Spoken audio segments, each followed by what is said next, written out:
علی بھی اگلا سوال ہے، بسم اللہ الرحمن الرحیم۔ وَلَقَدْ يَسَّرْنَا الْقُرْآنَ لِلذِّكْرِ فَهَلْ مِن مُدَّكِّرٍ کے ترجمہ میں کسی جگہ نصیحت کے لیے آسان کر دیا گیا الفاظ آتے ہیں اور کسی جگہ یاد کرنے کے لیے آسان کر دیا، کون سے ترجمہ کو فالو کریں؟ یہ سر یہ قرآن شریف سے مولانا شریف کو نکال لیں گے تو ترجمہ صحیح ہوگا نا؟ صحیح۔ پہلی بات ہے آپ نے بسم اللہ پڑھی، بسم اللہ سے زیادہ ضروری اعوذ باللہ پڑھنا ہے۔ سورۃ النحل میں آیا کہ جب بھی قرآن کی تلاوت کرو تو اعوذ باللہ من الشیطان الرجیم پڑھ لیا کرو، شیطان مردود کے اگینسٹ اللہ کی پناہ مانگ لیا کرو۔ تو سورہ التوبہ سے پہلے بھی اعوذ باللہ پڑھنی چاہیے، البتہ جب سٹارٹ کر رہے ہو تو بسم اللہ کے بغیر پڑھے، اگر بیچ میں سے آپ پڑھ رہے ہیں تو بسم اللہ بھی پڑھ سکتے ہیں سورہ توبہ میں بھی۔ تو ایک میں نے شرعی مسئلہ بھی آپ کو بتا دیا اس میں۔ جزاکم اللہ خیر۔ تو یہ جو وَلَقَدْ يَسَّرْنَا الْقُرْآنَ لِلذِّكْرِ فَهَلْ مِن مُدَّكِرٍ جو قرآن میں آیت ہے، یہ کم از کم 5 دفعہ ریپیٹ ہوئی ہے سورۃ القمر میں۔ ہم نے قرآن نصیحت کے لیے آسان کر دیا تو ہے کوئی سمجھنے والا؟ یہ ہے اس کا مطلب۔ وَلَقَدْ يَسَّرْنَا الْقُرْآنَ لِلذِّكْرِ، ذکر عربی میں کس کو کہتے ہیں؟ یاد دہانی کو۔ جو بھی آپ ذکر کرتے ہیں سبحان اللہ الحمدللہ، اسے ذکر کیوں کہتے ہیں؟ اللہ کی یاد۔ قرآن میں آیا اِنَّا نَحْنُ نَزَّلْنَا الذِّكْرَ وَإِنَّا لَهُ لَحَافِظُونَ، سورۃ الحجر آیت نمبر 9۔ اس الذکر سب سے بڑی یاد دہانی کو ہم نے نازل کیا، ہم اس کی حفاظت کرنے والے۔ یہ یاد دہانی کس چیز کی ہے؟ آخرت کی، اللہ کی یاد۔ صحیح۔ تو جب ذکر کا لفظ موجود ہے، یہ اصل میں 2 نمبری پتہ کیا ہوئی ہے؟ یاد دہانی لفظ جو ہے نا، اس سے انہوں نے 2 مقصد اچیو کر لیے ہیں۔ اپنی پبلک کو بھی گولی کروا دی ہے اور ہمارے جیسے لوگوں کو بھی گولی کرانے کی کوشش کی۔ سر سانو کرا نہیں سکتے، صرف کوشش کر دیو، سانو نہیں کرا سکتے۔ کیوں؟ کیونکہ نام ہے بابی، نام ہے بابی، میں ہوں مسلم علمی کتابی۔ انہوں نے پتہ کیا کیا ہے؟ ہم نے قرآن یاد دہانی کے لیے آسان کر دیا ہے کوئی یاد کرنے والا؟ اس سے ایک عام آدمی کیا سمجھے گا؟ ہم نے قرآن حفظ کرنے کے لیے آسان کر دیا، یہی سمجھے گا نا؟ انہوں نے بڑی چلاکی کی آپ سے۔ یہ یاد دہانی سے مراد ہے کسی کو یاد کروانا۔ میں اگر آپ کو یاد کرنا ہی آیا ہوا تھا، اس کا کیا مطلب ہے؟ میں آپ کو نصیحت کر رہا ہوں۔ یاد کرنا، پچھلی بار تو موٹر سائیکل اتنا تیز چلا رہا تھا، تیرا ایکسیڈنٹ ہوا، تو یہ جو میں یاد دہانی کروا رہا ہوں اس کو کیا کہہ رہا ہوں؟ نصیحت۔ نصیحت کے لیے انہوں نے ایڈی مشکل اردو کڈی کہ تاکہ کسی قرآن کو ترجمے نہ پڑھ ہی نہ لے۔ اور جب ہم یہ کہ آپ نے ترجمہ غلط کیا، وہ کہیں گے جی ہم نے دیکھا نا یاد دہانی کیا ہوا ہے نا، یعنی نصیحت۔ اور عام آدمی سمجھ رہا ہے قرآن حفظ کرنے کے لیے آسان ہے، تو ہے کوئی حفظ کرنے والا؟ اور اللہ نے کیا کہا تھا؟ قرآن ہم نے یاد دہانی نصیحت کے لیے آسان کر دیا، ہے کوئی نصیحت حاصل کرنے والا؟ قرآن نصیحت کے لیے دنیا کی آسان ترین کتاب ہے، اور اس کا پرائمری مقصد بھی نصیحت ہے۔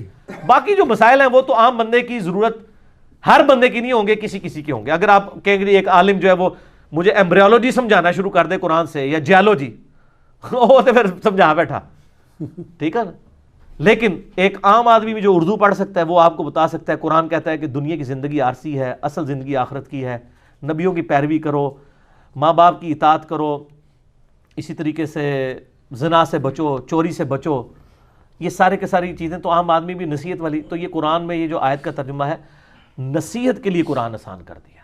مسئلہ نمبر 115 میرا دیکھنے، اور انشاءاللہ یہ محفل قرآن جب ہوگی نا اس وقت یہ ساری انجینئرنگ ہوں گی، یہ والی بھی جو انہوں نے یہ بے ایمانیاں کی ہوئی ہیں، ترجمہ ہی بدل دیا ہے، اور ایسا بدلا ہے اٹھو مت بیٹھو پتہ ہی نہ چلے۔ یہ طریقہ واردات ہوتا ہے نا، جیسے بارش شریف میں لکھا ہے قبروں کا طواف تعظیمی حرام ہے، البتہ اگر برکت کے لیے گرد مزار پھرے تو حرج نہیں۔ ہوں کہڑے پاسے جائے بندہ؟ ایک عام آدمی پوچھ لے کہ یار آپ نے جو ہے وہ لکھ دیا ہے جی گرد مزار برکت کے لیے پھیلا جا سکتا ہے، تو اس کو کیا جواب دیں گے؟ اس کو کہیں گے یار پیچھے پڑھو نا، میں لکھا نا طواف تعظیمی حرام ہے۔ الزام لگا رہے ہو علماء ہوتے۔ اور کوئی طواف والا آ جائے کہ آپ نے لکھا جی طواف تعظیمی حرام ہے قبر کا، کہیں گے سر آگے بھی پڑھو نا کہ گرد مزار اگر برکت کے لیے پھرے تو ٹھیک ہے، اٹھو مت بیٹھو۔ یہی کام المہند المفند میں انہوں نے کیا ہے۔ وہ کہتے ہیں رہا بزرگان دین کی قبروں اور سینوں سے فیض حاصل کرنا۔ اب سینے سے پتہ نہیں ٹیکا لگا کے فیض نکالتے ہیں، ٹھیک ہے، کیونکہ اگر ان کی تعلیمات سے حاصل کرنا ہے وہ تو زبان سے بولیں گے تو حاصل ہوگا نا، سینے سے کیسے کوئی چیز نکالی جاتی ہے؟ ٹھیک ہے، میں اس پہ لفظ نہیں بولنا چاہتا، مطلب وہ کوئی انہوں نے دودھ تو نہیں پلانا، ٹھیک ہے، سینے سے فیض کیسے حاصل کریں گے؟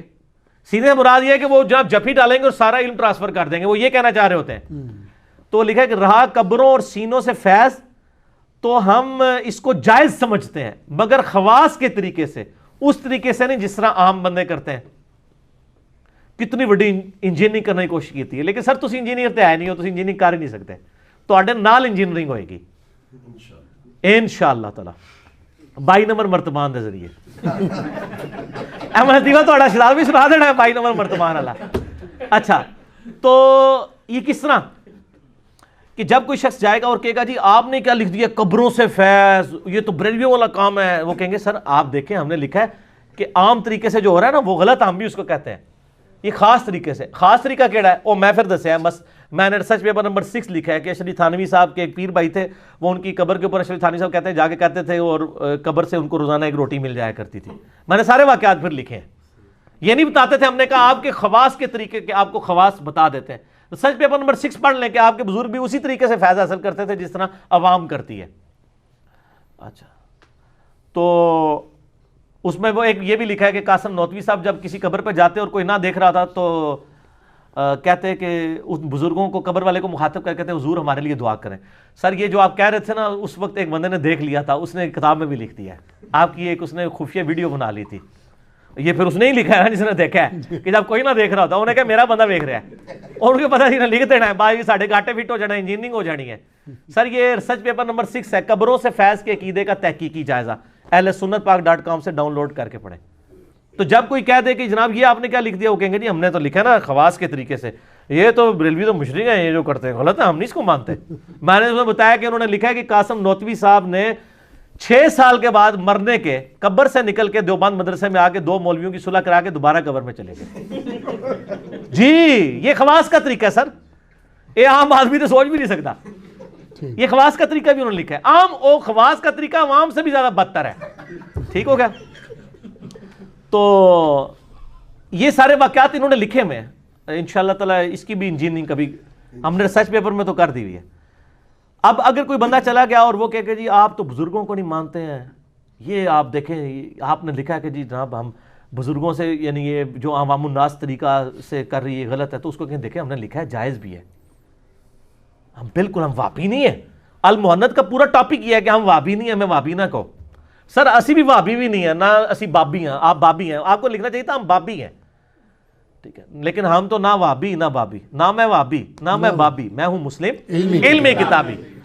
تو سر یہ طریقہ واردات ہوتا ہے. یہ مفتی منیب الرحمان حافظہ اللہ تعالی جو پچھلے 20 سال سے رویت ہلال کمیٹی کے چیئرمین ہیں، ان کے اوپر میرا ایک یوٹیوب پہ کلپ بھی ہے، مفتی منیب الرحمان کا امام کعبہ پر فتویٰ، لاکھوں لوگوں نے یوٹیوب پہ دیکھا ہے. ان سے جیو کے انٹرٹینمنٹ چینل کے اوپر کسی نے سوال پوچھا کہ امام کعبہ کے پیچھے نماز ہو جاتی ہے. سر یہ کوئی 4 آرڈر ڈیفرنشیل ایکویشن تو اس نے آپ سے نہیں پوچھی تھی، یا اس نے یہ تو نہیں پوچھا تھا کہ زمین کا سرکمفرنس کتنا ہے کہ آپ سوچ میں پڑ گئے. انہوں نے جواب تو یہی دینا چاہیے تھا کہ ہو جاتی ہے یا نہیں ہوتی، لیکن انہوں نے وہی کام کیا، زومانی جملہ بول دیں. ان کا اگر آپ کا دل مانتا ہے تو پڑھ لیں، اگر دل نہیں مانتا تو نہ پڑھے. ہائے صدقے جاواں. لیکن سر اس کی انجینئرنگ میں کرتا ہوں، یہ کتنی معرفت والا جملہ انہوں نے بولا ہے، اس کے اندر کیا قیامت مضمر ہے.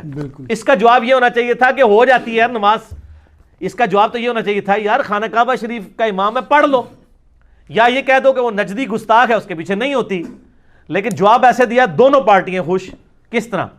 جب میں جا کے پوچھوں گا مفتی صاحب آپ کو تو کہنا چاہیے تھا امام کعبہ کے پیچھے نماز ہو جاتی ہے، آپ نے یہ کہا اگر دل مانتا ہے، تو وہ کہیں گے دیکھیں انجینئر صاحب کس کا دل چاہے گا کہ امام کعبہ کے پیچھے نماز نہ پڑھے؟ اللہ نے اس کو وہاں پر امام رکھا ہے، کوئی بدبخت ہی ہوگا کہ وہ نماز نہ پڑھے. تو میں نے یہی کہا ہے، آپ کو سمجھ نہیں آئی. اور اگر کوئی بریلوی چلا گیا اور اس نے پوچھ لیا کہ سر آپ نے اس گستاخ نجدی کے پیچھے نماز کو صحیح کہا ہے، ان نجدیوں کے پیچھے، تو کہا بیٹا میں نے یہ تو نہیں کہا، میں نے تو کہا اگر دل مانے. کس کا دل مانے گا ان گستاخوں کے پیچھے نماز پڑھے؟ جس کے دل میں اتنا سا بھی ایمان موجود ہے وہ کبھی گستاخ کے پیچھے نماز نہیں پڑھے گا. یہ سر یہ طریقہ واردات ہوتا ہے. لیکن ان معرفت کے جملوں کو وہی بندہ پکڑ سکتا ہے جس نے زندگی میں ایک دفعہ جھوم کے کہا ہو نہ میں وابی نہ میں بابی، میں ہوں مسلم علمی کتاب، نہ میں بابوں کا دفاع کرتا ہوں، نہ میں وابی ہوں نہ بابی ہوں. وہ ہمارے وہ شہزاد بھائی نے ایک لطیفہ سنایا تھا.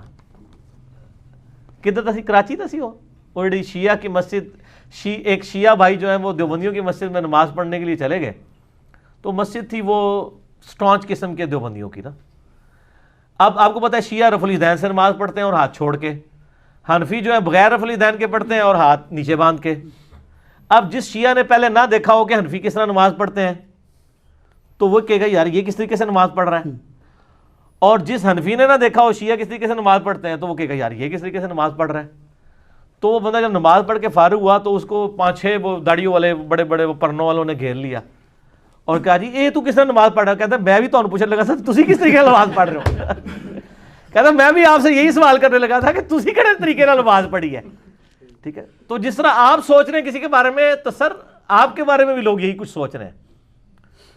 اگر آپ کہہ رہے ہیں نا سوائے ابلیس کے جہاں میں سبھی تو خوشیاں منا رہے ہیں، تو سر وہ بھی آپ کے بارے میں یہی سوچ رہے ہیں کہ آپ بھی ابلیس والا کام کر رہے ہیں. دونوں ایک دوسرے کو ابلیس کہہ رہے ہیں. اگر حسام الحرمین میں یہ لکھا ہے کہ یہ واجب القتل ہیں دیوبندی، تو المہند المفند میں بھی لکھا ہوا ہے کہ بریلویوں کے جو بڑے بزرگ ہیں یہ شیطانی لشکر ہے جو ہم پہ حملہ آور ہو گیا. تو دونوں نے ایک دوسرے کو ٹائٹل دیے ہوئے ہیں. سر پھر ہم تو پھر آپ کو پتہ نا عزب عالی کرتے ہیں سوالات کے ساتھ. اس کو مجلس اس لیے بنایا تھا کہ لائٹر موڈ میں چیزیں کنوے ہوں، کسی طریقے سے دماغ میں ڈرل ہو اور مرنے سے پہلے پہلے آپ کو بات سمجھ آ جائے. کسی کو کوئی بات سمجھ آ جاتی، کسی کو کوئی بات سمجھ آ جاتی ہے. چھوٹی سی بات لوگوں کو ٹریگر کر جاتی ہے. میں آپ کو بتاؤں میری اپنی زندگی میں ایک چھوٹی سی بات جس نے مجھے ٹریگر کیا. میرے ایک آفس کے کولیگ تھے، نئی انہوں نے داڑھی رکھی، ان کے والد صاحب تعویذ دھاگے کا کام کرتے تھے. تو وہ نئے اس طرف آئے، نماز پہلے ہی پڑھتے تھے. مجھے انہوں نے 5,000 روپے دیا. یہ میں بات کروں 2007 کی، 2007 کی. اس زمانے میں 5,000 روپیہ. آج 11 نومبر 2018 ہے.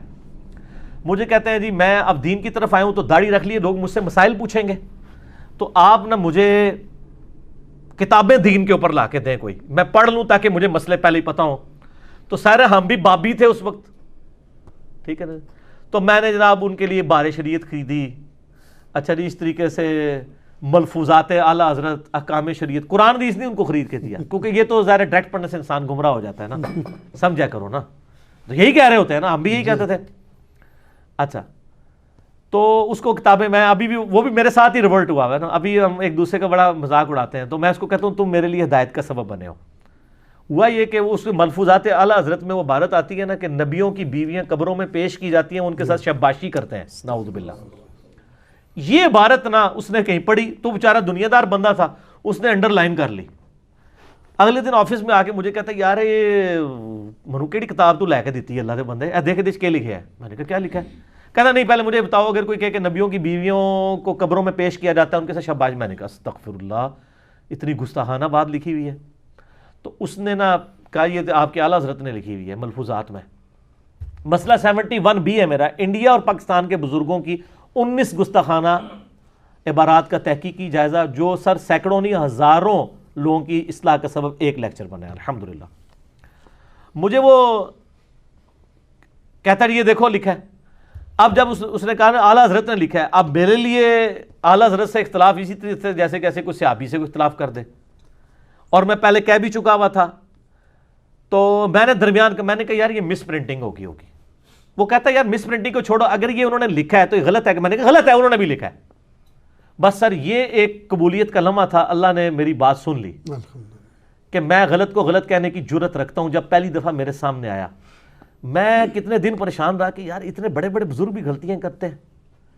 تو میں نے پھر تحقیق شروع کی. اسی دوران میں نے قرآن حکیم کا ترجمہ جو ہے نا پری ڈیٹرمنٹ رزلٹس کے بغیر پڑھنا شروع کیا. آہستہ آہستہ آہستہ آہستہ چیزیں سمجھ آنا شروع کی. اور آج آپ دیکھ رہے ہیں کہ پوری دنیا میں انجینئر ہو رہی ہے. اس لیے نہیں کہ میری کو تعریف کر رہے ہیں، اس لیے وہ کہتے ہیں یار ایک ایڈی شے آ گئی ہے.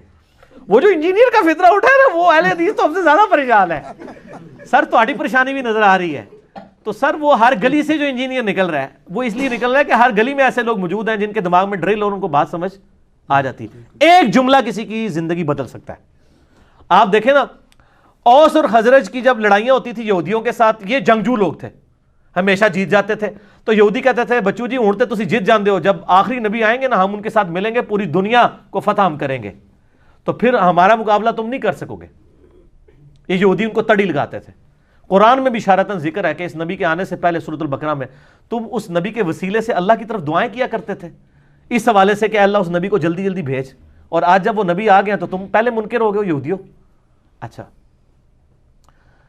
اب جب اوس اور خزرج حج کرنے کے لیے گئے نا مکہ اور مکہ شریف مدینہ شریف سے, وہاں ان کو پتہ چلا کہ ایک پیغمبر ہونے کا دعویٰ کر رہا ہے شخص محمد ابن عبداللہ, اور نبی علیہ السلام بھی مشرکین عرب کے خیموں میں جا کے ان کو اللہ کی بات کرتے تھے. حج کے موقع کے اوپر چونکہ پورے عرب سے لوگ آتے تھے, حضور کہتے تھے چلو یار انہوں نے میری بات نہیں سنی, یہی سن لیں. جس طرح ہم کہتے ہیں چلو یار جہلم کے لوگوں نے سنی, ہم یوٹیوب پہ ویڈیو بنا کے ڈال دیں, تو پوری دنیا نے سن لی. اب جہلم والوں نے بھی دیکھا دیکھی سننی شروع کر دی.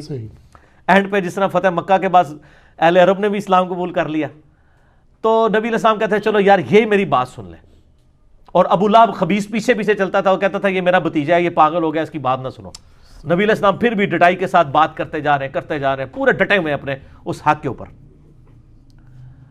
تو وہاں پہ اوس اور خزرج نے جب سنا نا, انہوں نے کہا یار یہ تو لگتا ہے وہی نبی ہیں جن کے بارے میں یہودی ہمیں تڑی لگاتے تھے کہ ہم اس کے اوپر ایمان لائیں گے اور ہم پوری دنیا پہ قبضہ کر لیں گے.